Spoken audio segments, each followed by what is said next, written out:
L'homme saisit une batte de baseball. Il frappa violemment la tempe de sa femme. Puis, à la seconde suivante, il appela la police et se livra. Une fois arrivé au commissariat, l'homme n'hésita pas à avouer à l'agent de police ses actes de violence conjugale. Ensuite, il se mit joyeusement à manger un repas gratuit. Et la raison pour laquelle il faisait cela, c'était parce que l'homme était un ressuscité, qui était venu en prison purger une peine. Et aussi pour échapper à l'entrave de sa femme et de son amant. En fait, dans sa vie précédente, l'homme avait été inexplicablement arrêté par la police. La raison en était qu'après le vol d'une bijouterie, l'image de l'homme apparaissait sur les caméras de sécurité. Ensuite, le voleur s'était enfui, ce qui avait aussi provoqué un accident de voiture en chaîne, faisant de nombreux morts et blessés. Ainsi, l'homme fut accusé d'un crime inventé. À ce moment-là, il ne savait pas que tout cela était un piège tendu par sa femme et son amant. Quand l'homme a mis tout son effort pour s'échapper et chercher sa femme, espérant que sa femme pourrait l'aider à laver son honneur, sa femme lui a dit avec un visage inquiet de se calmer, de manger quelque chose d'abord pour se remplir le ventre. Il s'est retourné et a ajouté 20 kilos de somnifères dans les nouilles. L'homme a inhalé tout cela en un instant. Après avoir mangé quelques bouchées, il s'est senti immédiatement étourdi. Son corps était sans force. La seconde d'après, sa femme l'a renversé au sol. Juste à ce moment-là, le traître est également sorti de la chambre. Regardant les deux devant lui de manière si ambiguë, l'homme a finalement réalisé à ce moment-là qu'il avait conscience que tout cela était un piège tendu par ces canailles. Mais maintenant, il était trop tard pour dire quoi que ce soit. On pouvait voir que sa femme n'avait aucune pitié. Elle a sorti son téléphone pour appeler la police, informant les policiers de dépêcher quelqu'un rapidement pour arrêter le suspect en fuite qui est entré dans la maison de quelqu'un d'autre, ramené pour être fusillé. Ainsi, l'homme est mort d'injustice. Comment s'attendre à ce qu'en rouvrant les yeux, il découvre qu'il est réincarné? Et justement, c'est le jour avant d'être trahi par son épouse et son amant. Pour éviter que la tragédie se répète, l'homme réfléchit rapidement. Il finit par penser à un plan d'évasion parfait.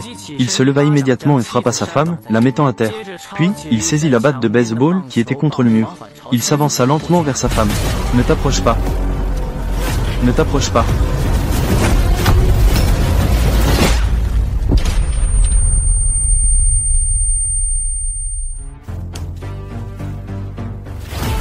Pays. Allô, police, je veux me rendre. Je suis violent envers ma femme. Comme prévu, l'homme fut rapidement arrêté au poste. Et ces 5 jours d'emprisonnement ont aussi permis à l'homme de respirer un peu. Il mangeait bien et buvait. Il a complètement raté l'heure de commettre le vol à la bijouterie, même si son image apparaissait dans les caméras de surveillance. Cela ne servirait à rien. En un clin d'œil, 5 jours s'étaient écoulés.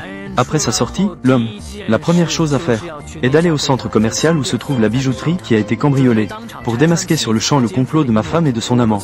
Comme prévu, quand l'homme vient d'entrer dans le centre commercial, sa femme apparaît à ce moment-là. Elle lui met une gifle, en l'injuriant en disant que c'est un meurtrier sans cœur. Meurtrier. Oui, Zhao Qian, toi. Tu pensais que j'étais le Li Ziyong de ma vie précédente? Celui que tu as manipulé? Dommage que je me sois enfermé au poste de police ces derniers jours. J'ai assez de preuves pour prouver que je n'étais pas là. Li Ziyong, quel jeu fais-tu? À l'époque, j'étais avec toi sans condition, sans me soucier de ta richesse ou de ta pauvreté. C'est ton caractère que je chérissais. Je ne savais pas que tu étais en fait un déchet. Ah bon? Que vas-tu faire alors? Je vais bien sûr dénoncer un membre de ma propre famille. Li Ziyong, attends-toi à prendre la responsabilité. Tout le monde, venez voir. Celle qui a causé du tort à vos femmes, et qui a détruit vos magasins. Li Ziyong est ici.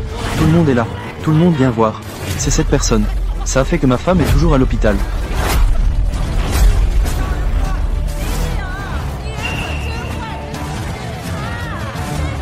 Tu fais vraiment des choses pareilles.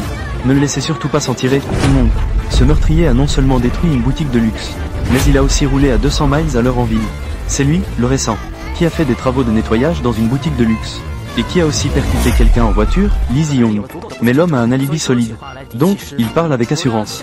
Mais à la seconde suivante, sa femme a de nouveau sorti les caméras de surveillance du jour de l'incident. Ce qu'il n'avait pas prévu, c'est qu'on voyait encore son propre reflet dans la surveillance.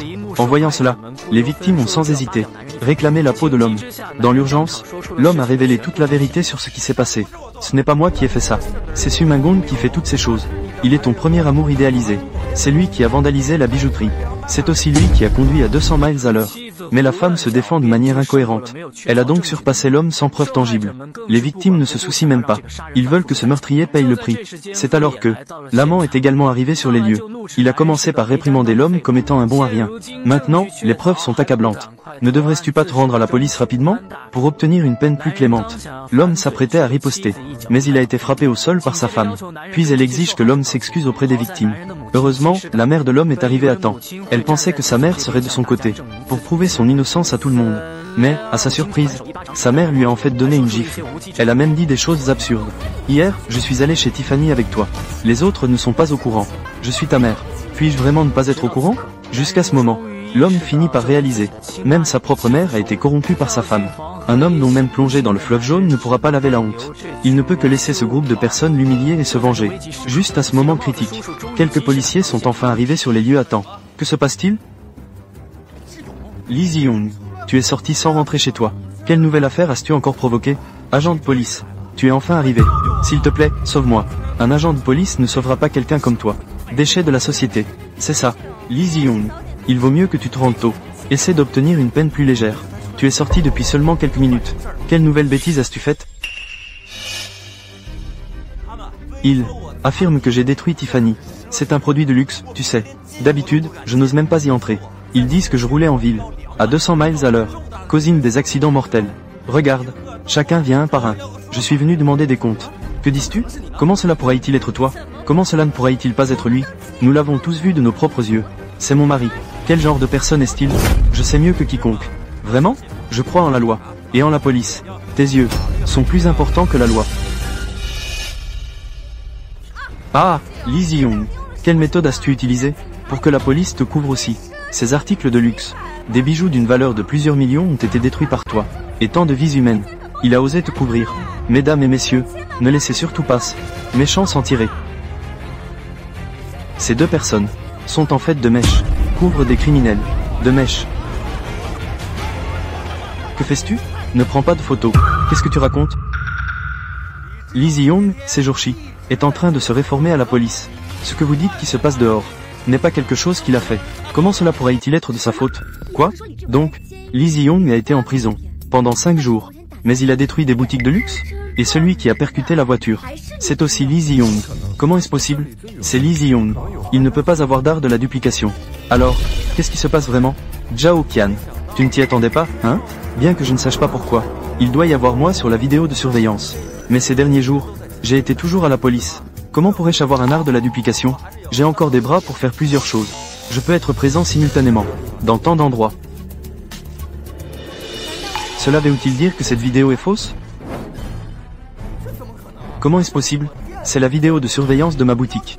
Si tu ne me crois pas, laisse cet agent de police contacter un technicien professionnel pour vérifier cela. Ça suffira, non? Absolument pas possible. Nous avons des preuves solides. Cette vidéo de surveillance montre clairement que c'est toi.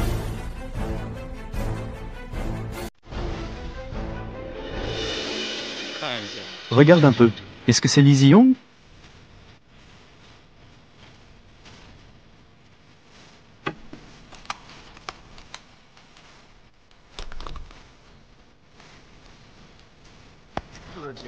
Oui, monsieur l'agent. Cette vidéo de surveillance est en effet authentique. Et le visage de cette personne est vraiment celui de Lee Ji-young. Comment est-ce possible? Je te l'avais dit. C'est Lee Ji-young. Je suis avec lui depuis tant d'années. Je ne peux pas me tromper. C'est sûrement lui. Il s'est échappé de prison discrètement. Oui, lui, Lee Ji-young, souffre de dépression. Pendant qu'il était en prison, il a sûrement eu une crise soudaine. Comme ça, il a eu l'occasion d'aller à l'hôpital. Puis, à l'hôpital, il s'est évadé discrètement. Oui, je témoigne. C'est Lee Ji-young, profitant de sa maladie. Après être allé à l'hôpital, il s'est alors échappé discrètement. Agent de police. Maintenant, les preuves sont irréfutables. Allez, attrapez-le vite. Attrapez-le.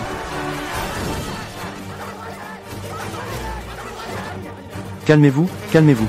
Mais pendant la garde, Lee Ji-young n'est pas allé à l'hôpital. Lee Ji-young a dit hier qu'il ne se sentait pas bien. Nous avions peur qu'il tombe malade. Il est effectivement allé à l'hôpital. Regardez, c'est exactement ce que j'ai dit. Attrapez-le vite et condamnez-le à mort. Agent de police, vous devez prouver mon innocence. J'ai été arrêté il y a 5 jours. Mais vous m'avez suivi tout le temps. Il a eu un examen andrologique hier. Il n'y est pas allé avec. C'est ça. Cela doit être Lee Ji-young. Pendant l'examen andrologique, il s'est furtivement échappé. Cet hôpital est juste à côté de Tiffany. Lee Ji-young, confesse-toi vite. De cette façon, tu peux encore obtenir un traitement indulgent. Ou plutôt notre Sumangong. Généreux. Les adultes ne tiennent pas compte des erreurs des petits. Lee Ji-young t'a traité ainsi. Tu penses encore autant à Lee Ji-young. T'as Asso Sanwei. Samsung Satellite TV.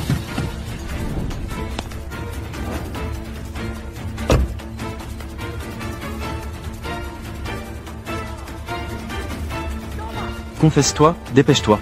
Ce Lee Zi-yong est vraiment un criminel. Un véritable criminel.